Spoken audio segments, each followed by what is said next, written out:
Благодарам за ова што го кажавте како збор, дека повикавте да се гласа позитивно за овој извештај. Еве, и да ве поздравам вас, бидејќи гледам дека како Комисија за транспорт ќе го поддржиме финансискиот извештај. Да, испровоцирани од пратеничката Ане Влашковска, слушнав дека дававте позитивен пример, односно ќе дадете дека гласате за тоа. И затоа е добро.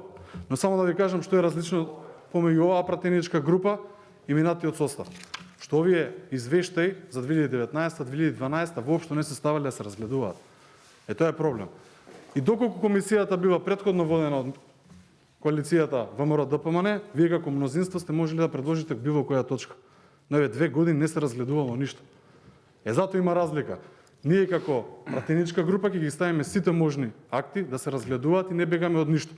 И добро е да слушне јавноста дека нема доволно средства за тековната година. Затоа е добро сите заедно да го поддржиме. Го кршите, значи јас парам процедурално